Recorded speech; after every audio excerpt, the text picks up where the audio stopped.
Hello everyone. Today I'm going to talk about a question that I get asked surprisingly often, and that is, will AI take my job? Is my job at risk? So before I start into this, I would just like to give a quick distinction between AI, as it refers to technology, and what I would call true intelligence. So AI, as portrayed in media currently, is actually the same as machine learning.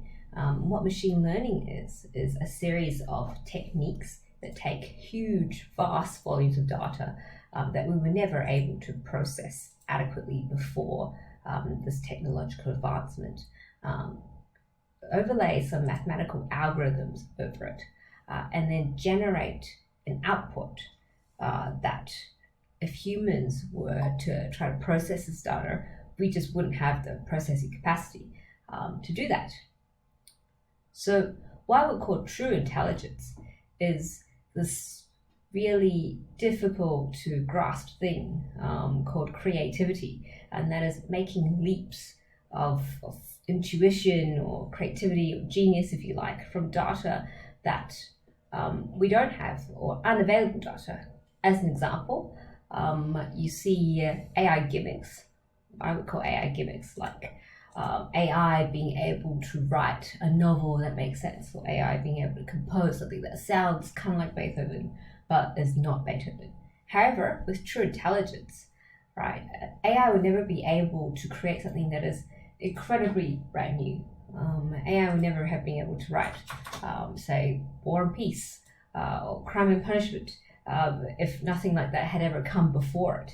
And the same thing, like Beethoven was visionary. AI wouldn't have been able to take what was before, which is very clean chain music, and do something of that power. So that's kind of the difference between AI and true intelligence. So having said that, I thought I would give a quick overview of what AI is good at, and the flip side of that, what AI is bad at. So what is AI good at? AI is very good at solving repeated problems and tasks. So for example, image recognition is something that you and I have all used on a daily basis. Questions like, in this picture, is there a cat? That is a heavily repeated problem, that there are millions of cat pictures out there. And you can train AI to recognize whether or not cats in a picture. AI is also good at very stable problems.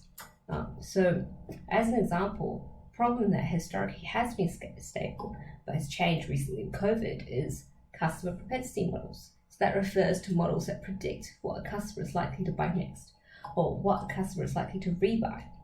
Traditionally, in the normal course of life, it's been very predictable. If it's groceries, it's a weekly shop.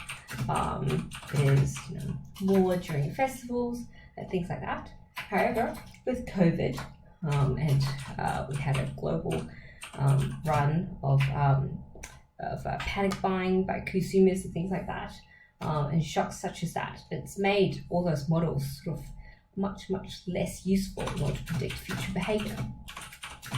AI is also very good at solving problems where all the data, or at least the vast majority of data that is needed to predict the outcome to a problem, is available and also accurate.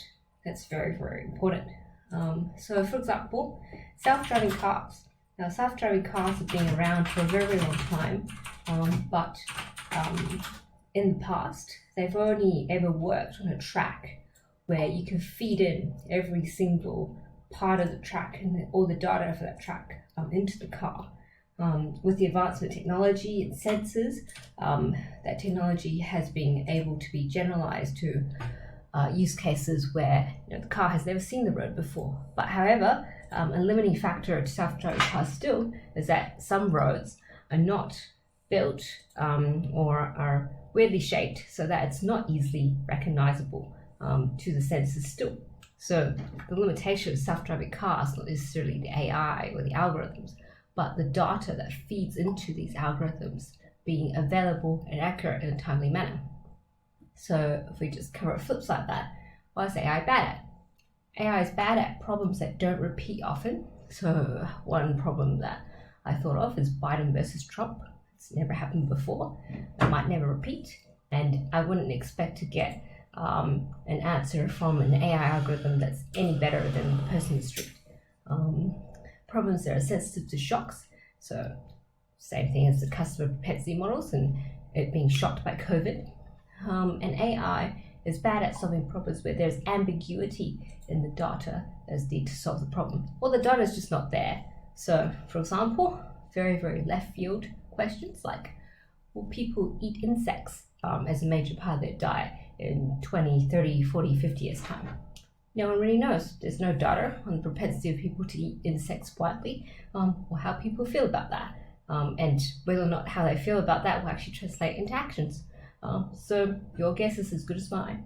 So in conclusion, AI is a very powerful tool, but at the moment at least, can it replace human creativity, human planning? No, it can't. However, there's lots of opportunities to leverage that to do everything in a more efficient and better way. Hope this helps.